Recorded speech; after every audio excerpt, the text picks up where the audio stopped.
my colleagues to support it.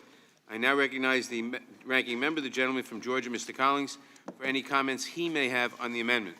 Thank you, Mr. Chairman. The amendment nature of a substitute is absolutely irrelevant. Actually, taking Donald J. Trump and making it Donald Trump, John Trump just simply shows the, frankly, absurdity of where we're at. And today we're going to spend plenty of time for you listening here. We're going to talk about this amendment nature substitute. We're going to talk about the factual basis that have absolutely no factual underpinning to impeach this president. But I'm going to go back for just a minute since I didn't have time and had to sit through a well-rehearsed, many days put together explanation on why that what will be known in 2019, outside of the fact that this committee finally accomplished its goal after the chairman stated he wanted to since November of last year, impeach this president, what will be known by this committee from here on out is that this committee has now sounded the death of minority rights in this committee. This committee has become nothing but a rubber stamp. This committee is amazingly now on such a clock and calendar process that they don't care. Facts be damned. They don't care.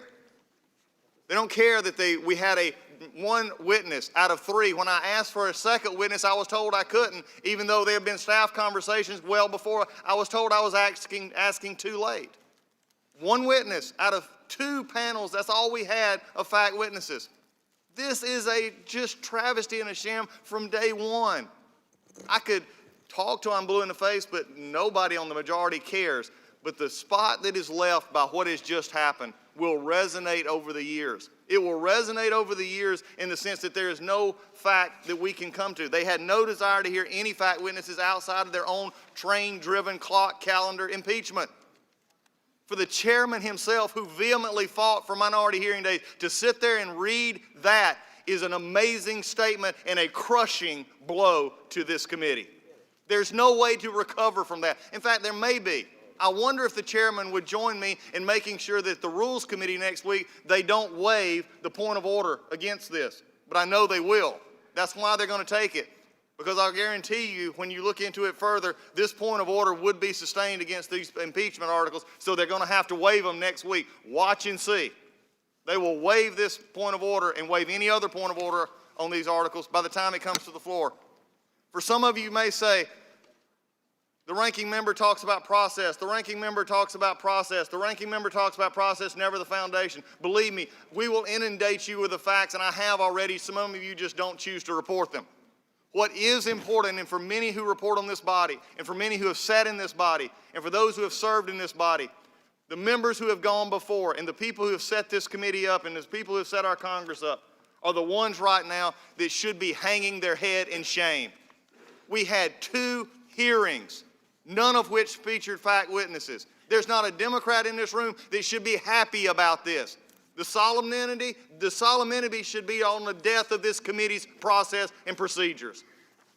Don't give me the solemnity about impeaching a president. You've been wanting to do that for a long time. You ought to take it and just rejoice. Go at it, because this is what you wanted.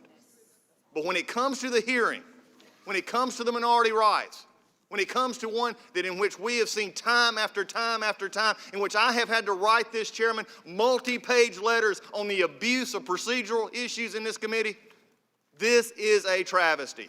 Write about it if you want, talk about it if you want, but the American people see it, because the American people understand inherently fairness. They understand due process. Why? Because it's what America was based on. It is what America takes pride in. And when we don't have it, nobody can have it. When we don't have fairness in this committee, how can they stand up and say, on the 2 weakest articles of impeachment in the history of this country, honestly, with a straight face, look at the American people and say, we did good? No, you didn't. You stained this body. You've taken this committee and made it a rubber stamp. Did any of the majority run to be a rubber stamp to get the majority? I know the minority on this side did not. You know why I know it's why we've become a rubber stamp? Because my chairman said so 20 years ago. He said so 20 years ago when he said, if the committee only accepts what other people give them and do not on their own verify it and thoroughly vet it, then we are nothing but a rubber stamp. Mr. Chairman, you should have run for a chairmanship, I believe, more than to be a rubber stamp for Mr. Schiff and Ms. Pelosi. We already knew this committee was overrun and overtaken because Mr. Schiff and Mr. Pelosi took it from us earlier this year. There's the first embarrassment. And the rest of it has been an embarrassment since. So as we look at this and as we go forward, we'll have plenty of time to show the complete farce of substance. But, Mr. Chairman, what will live from this day is your ruling and the majority's ruling of minority rights are dead in this Congress, and especially this committee. I yield back. Move to strike. Gentleman yields back. Are Mr. there any Chairman. amendments to the amendments?